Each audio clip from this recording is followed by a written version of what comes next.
Discover original के मुअज़्ज़ज़ सामीन अस्सलामु अलैकुम। मुअज़्ज़ज़ सामीन कराम, आप सुन रहे हैं अलाउ और मैं हूं असद। इससे कबल आप अलाउ की 58 इकसात सुन चुके हैं। अब किस्त 59 मुलाहिजा फरमाएं।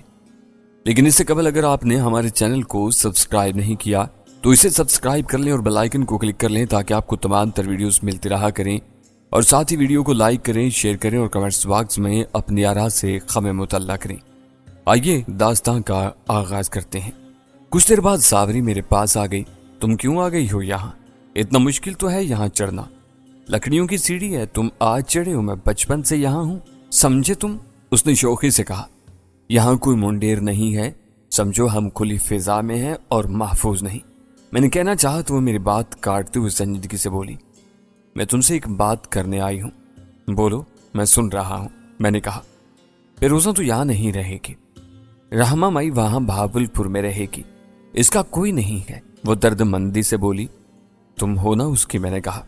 मैं तो हूं, वो बहुत दुखी हो रही है, बस दिन काट रही है। आज भी फिरोजा ने उसे मारा है। वो मामूली मामूली बातों पर अपना गुस्सा नौकरों पर निकालती है। सावरी ने दुखी लहजे में कहा। अपनी सहेली से कहो यहाँ आ जाए, अगर उसे कोई लेकर आ जाता है तो। मैंने कहा तो उसके साथ ही मेरे दिमाग में एक ख्याल उभरा। मैंने चंद लम्हे सोचा और फिर सावरी से कहा, इससे कहो चंद दिन वहां रहे, वह हमें फिरोजा के बारे में बताती रहे। सावरी मेरी बात समझ गई थी। उसने फौरन कहा, मैं तो पहले ही से कह रही हूं कि वो मेरे पास आ जाए। लेकिन वो निकलना नहीं चाह रही थी, डरती थी। अब उसका खौफ बहुत हद तक कम हो गया है। अब उसे फिरोजा की परवाह नहीं, उस तन्हाई से डर रही है जो शहर में रह कर होगी। कौन है वहां उसका? बस उसे यही दिलासा दो कि जैसे ही फिरोजा यहां से चली जाएगी मैं उसे ले आऊंगी। बाकी तुम समझ सकती हो कि तुम्हें क्या करना है। मैंने उसे कहा तो वो धीमे लहजे में बोली, मैं समझ गई। अच्छा आप चलो नीचे, यहाँ रहकर मेरा मजाक ना बनवा देना। लोग कहेंगे कि जब से ये दोनों मिले हैं एक दूसरे के साथ चोंच से चोंच मिलाए बैठे हैं। मैंने उसकी नाक पकड़ते हुए कहा तो वो अपनी नाक छुड़वाए बगैर बोली, तुम चाहते हो कि मैं चली जाऊं? नहीं, मैंने प्यार से कहा तो वो मेरे सीने से लग गई। रात का पहला पहर खत्म हो चुका था। मैं और शुएब जीप में डेरे के चारों तरफ का चक्कर लगाकर डेरे से कुछ फासले पर खड़े थे। हम काफी देर से पंचायत ही पर बात करते आ रहे थे। इसका भी ख्याल था कि फिरोजा सब कुछ देने पर राजी हो जाएगी। इसके बाद सरदार नूर हयात यही जोर लगाएगा कि मुझे गिरफ्तार कर लिया जाए। हम इन्हीं बातों में मसरूफ थे कि जमान महल का फोन आ गया। हाँ बोलो, मैंने कहा। वो मान गया है, उसने दबे दबे जोश से कहा। ठीक है, कोई शर्त? मैंने पूछा। अगर तुम उस पर हाथ रखो, उसे दोबारा गिरफ्तार ना होने दो तो वो सब कुछ करने के लिए राजी है, जमान मोहल ने कहा। जमान एक बात पूछूं? मैंने कहा। हाँ बोलो। वो इतनी जल्दी राजी कैसे हो गया? सच कहूं तो पंचायत के बाद पुलिस अफसर सरदार के साथ ही उसके घर गया था। वहां बड़ी बहस हुई थी। अफसर का यही कहना था कि वो इन तीनों के साथ जितने भी इश्तिहारी इसके पास हैं वो इसे दे दे। इस बात की भनक उसके कानों तक भी पहुंच गई है। उसने तफसील से बताया।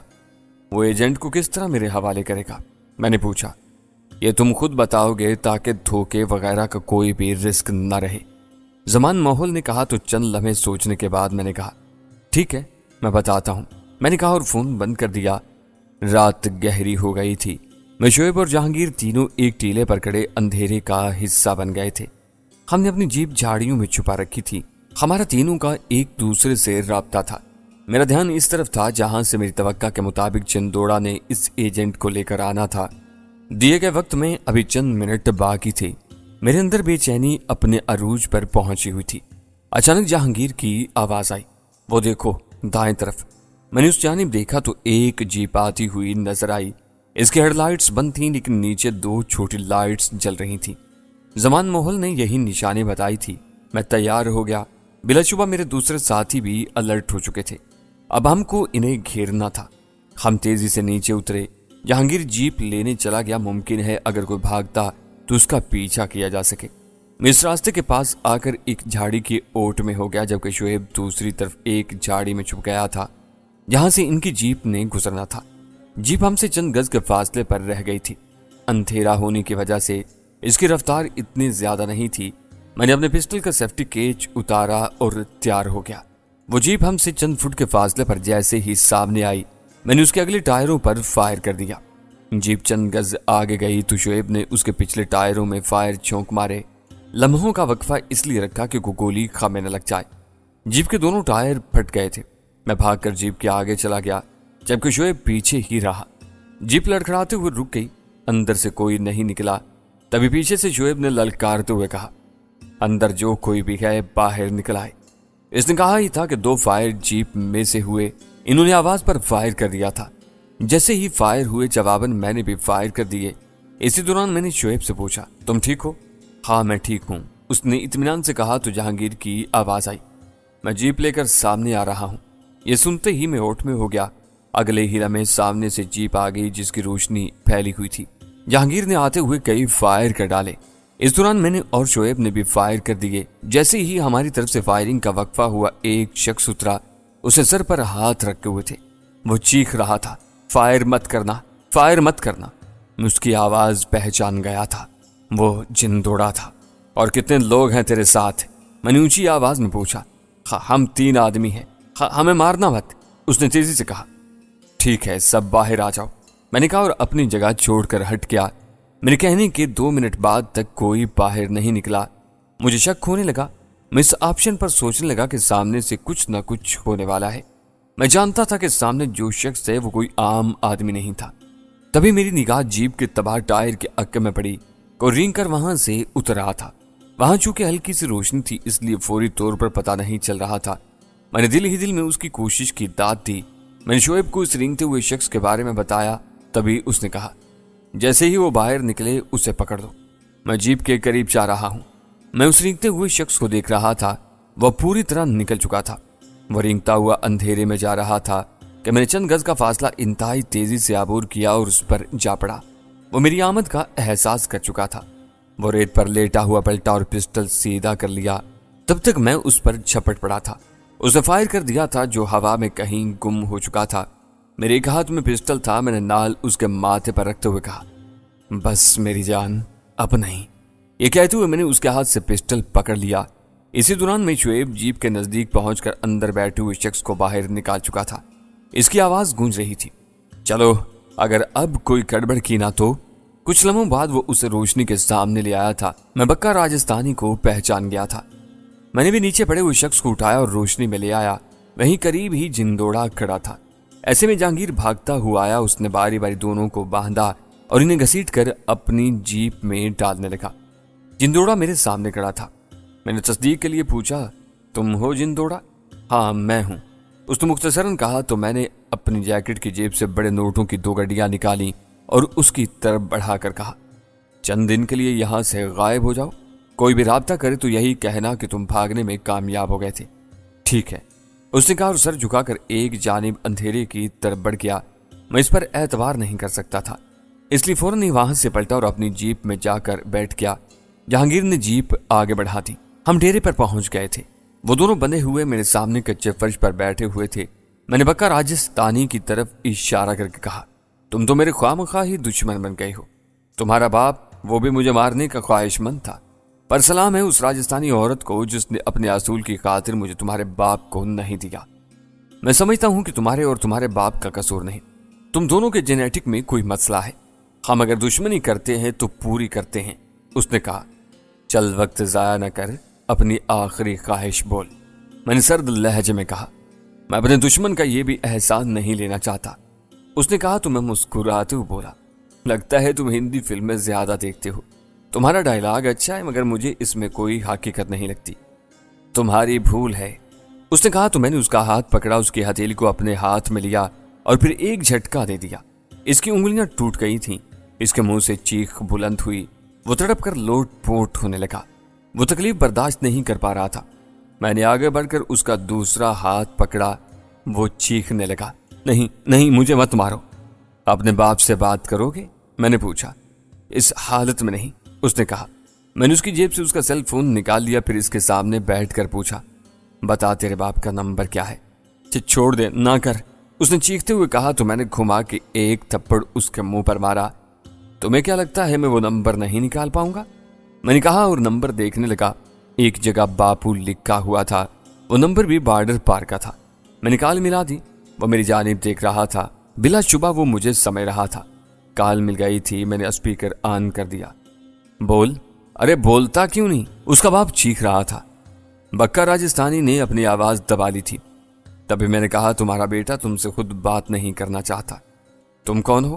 اس نے حیرت سے پوچھا۔ میں نے اسے پکڑ لیا ہے، ابھی صرف اس کی انگلیاں توڑی ہیں، کچھ دیر میں گردن بھی توڑ دوں گا، میں نے شفاق انداز میں کہا۔ کون ہو تم؟ اس نے حیرت سے پوچھا۔ وہی جسے بختاور لے کر گیا تھا، جسے ایک تمہارے علاقے کی عورت نے تمہیں نہیں دیا تھا، میں نے اسے یاد کراتے ہوئے کہا۔ او یہ تم ہو؟ اس نے مری ہوئی آواز میں کہا، پھر تیزی سے بولا، ایک بار میرے بیٹے سے میری بات کروا دو، وہ سن رہا ہے، میں نے کہا تو وہ چیخ چیخ کر کہنے لگا۔ تبھی بکا راجستھانی نے روحان سا ہوتے ہوئے کہا، خواہ میں پکڑا گیا ہوں تو دھیرج رکھ میں بات کرتا ہوں۔ اس نے کہا، کیا بات کرے گا تو؟ میں نے کہا، اسے مت مارو، جو لینا ہے وہ لے لو، بولو کیا مانگتے ہو میں وہ تمہیں دے دوں گا۔ اس نے کہا، چل پھر ایسا کر، اسی عورت کے پاس جا جس نے میری حفاظت کی تھی، اس کی منت کر، معافی مانگ اور اسے اتنے روپے دے کر آ کہ وہ خوش ہو جائے۔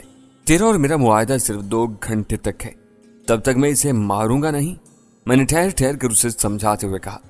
میں 2 گھنٹے سے پہلے فون کرتا ہوں، اس نے کہا تو میں نے فون بند کر دیا۔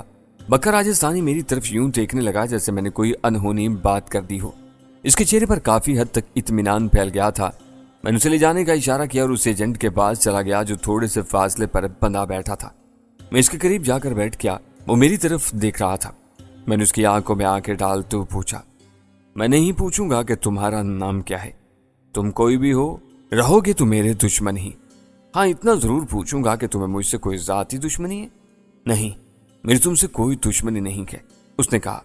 تو پھر بارڈر پار کر کے یہاں میری دشمنی میں کیوں آئے؟ میں نے سکون بھرے لہجے میں پوچھا تو وہ خاموش رہا، میں اس کے چہرے پر دیکھتا رہا جہاں سختی آ گئی تھی۔ بلا شبہ وہ بہت کچھ سوچ رہا تھا۔ تبھی میں نے کہا، تم کوئی ایسے تربیت یافتہ ایجنٹ نہیں ہو جو اکیلا ہی 100 پر بھاری ہوتا ہے، تم تو راہ چلتی عورتوں کے پرس چھیننے والے گنڈے موالی کی طرح لگتے ہو، اس لیے زیادہ نخرے مت دکھاؤ، جو پوچھ رہا ہوں وہ بتا دو، خاموش رہو گی تو تمہارا انگ انگ بولنے لگے گا۔ تم جانتے ہو کہ میں یہاں کیوں آیا ہوں؟ اس نے کہا۔ وہی تو جاننا چاہتا ہوں، میں نے سختی سے کہا۔ تو وہ تیزی سے بولا، ہمیں پوجا نے یہاں بھیجا تھا۔ اوہ پوجا، کلیان جی والی، بہت پیچھا کیا اس نے تمہارے جیسے موالیوں کو یہاں بھیج کر، میں نے حقارت سے کہا، پھر اسے گھورتے ہوئے بولا، چل لگا فون اپنی پوجا کو، ذرا میں بھی تجھ سے بات کر لوں۔ میری یوں کہنے پر اس نے اپنی جیب سے فون نکالا، نمبر پش کیے اور کال ملنے کا انتظار کرنے لگا۔ میں نے فون اس سے لے لیا اور اسپیکر آن کر دیا۔ کچھ دیر بعد پوجا کی آواز گونجی، ارے پوجا کیسی ہے تو؟ میں نے تنزیہ انداز میں پوچھا۔ کون بات کر رہے؟ اس نے پوچھا۔ ارے اتنی جلدی بھول بھی گئی، ابھی چند دن پہلے تو مجھے تنہائی میں وقت دینے کو مچل رہی تھی، میں کہہ رہا تھا کہ وہ حیرت سے بولی، ویر سنگھ تم اتنے پریشان کیوں ہو پوجا جی؟ میں نے تنزیہ انداز میں کہا، مطلب ہمارا دوسرا آدمی بھی تمہارے قبضے میں ہے؟ اس نے یوں کہا جیسے وہاں بیٹھی تڑپ گئی ہو۔ ہاں پہلے کو میں نے مار دیا تھا، میں نے سکون سے کہا۔ وہ غصے سے بولی، میں جانتی ہوں تم اسے بھی مار دو گے، مگر یہ یاد رکھو میں… چھوڑو پوجا، مستقبل کے باتیں، سنو مجھے تم سے ایک شکوہ ہے۔ کیسا شکوہ؟ اس نے حیرت سے کہا۔ یہ تم نے کیا گنڈے موالی 3rd کلاس قسم کے لوگ بھیجے ہیں؟ کوئی کام کا بندہ بھیجتی، پتہ چلتا کہ کلیان جی نے اپنا کوئی تربیت یافتہ بندہ بھیجا ہے، یا پھر تم خود ہی آ جاتی۔ یہاں بڑی تنہائی ہے، میں نے تنزیہ لہجے میں کہا۔ بہت جلد میں تم تک پہنچ جاؤں گی، اس نے غصے میں کہا۔ میں تمہارا انتظار کروں گا پوجا ڈارلنگ، تم یہاں مکمل تنہائی پاؤ گی، میں نے اس کا مذاق اڑاتے ہوئے کہا تو وہ دھاڑی، بکواس بند کرو، اسے چھوڑ دو، میں سب بھول جاؤں گی۔ چلو چھوڑ دیا، لیکن میرے پاس آنا مت بھولنا، میں نے کہا۔ تم اس لیے وہاں بیٹھے بکواس کر رہے ہو کہ ہم نے تمہیں اہمیت نہیں دی تھی، اگر ہمیں پتہ ہوتا کہ تم اس قدر خطرناک ہو تو میں تمہیں گولی مار دیتی، اس نے حقارت سے کہا۔ تمہارا حسن کیا گولی سے کم ہے پوجا، ہم تو گھائل ہو گئے، اب بتاؤ کیا کرنا ہے اس کا، مار دوں یا چھوڑ دوں؟ میں نے پوچھا۔ چھوڑ دو اور بتاؤ اس کے عوض کیا چاہتے ہو؟ اس نے میری بات سمجھ تو پوچھا تو میں نے انتہائی سنجیدگی سے کہا، ظاہر ہے اس گنڈے موالی کے لیے تم راکیش ورما کو تو مارنے سے رہی، ہمارے کچھ لوگ تمہاری طرف پھنسے ہوئے ہیں، انہیں بارڈر تک بھیج دو، میں اسے ہی نہیں کچھ دوسرے لوگ بھی بارڈر سے بھیج دوں گا، ورنہ آج کے بعد میرا یہی فرض ہوگا کہ بارڈر سے ادھر آیا ہوا ہر بندہ ختم کر دوں گا۔ کون سا لوگ پھنسے ہوئے ہیں؟ اس نے پوچھا۔ وہی جو اکیڈمی میں تھے، अपने बड़ों से बात करो, सिर्फ 2 घंटे हैं तुम्हारे पास। मैंने कहा, मैं अभी तुम्हें बताती हूँ, उसने कहा और कॉल बंद कर दी। मैंने सर उठाकर देखा तो शुएब मेरी तरफ देख रहा था। उसकी आंखें भीगी हुई थी। उसने भीगे हुए लहजे में कहा, यार तुम दूसरों का इतना ख्याल रखते हो, मैंने कभी सोचा भी नहीं था। कोशिश कर लेने में क्या हर्ज है, मैंने मुस्कुराते हुए कहा और उसे गले लगा लिया। फिर मैंने बख्तावर से कहा, यार इन दोनों को पानी पिलाओ, कुछ खाने को दो, ये अगले 2 घंटे तक हमारे मेहमान हैं। ठीक है, बख्तावर ने कहा और उठकर सुराही की जानिब बढ़ गया। मैं उठकर रहायशी हिस्से में आ गया। सहन में कुछ नौजवान बैठे हुए थे। सावरी अम्मा साइन के कमरे में थी, वो पलंग पर बैठी जाग रही थी। मैं उसके पास चला गया। मैंने उसी पुलिस अफसर का नंबर मिलाया जो शाम के वक्त पंचायत में मौजूद था। कुछ देर बाद ही उसने कॉल रिसीव कर ली।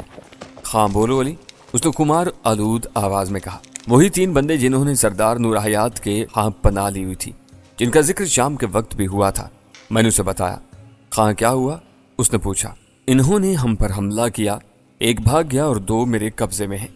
मैंने ठहरे हुए अंदाज में कहा। रियली, उसने हैरत से पूछा। वो मेरे डेरे पर हैं, आकर ले जा सकते हैं तो ठीक, वरना मुझे बताएं मैं इन्हें गोली मार दूं। वो दोनों बॉर्डर पार से हैं।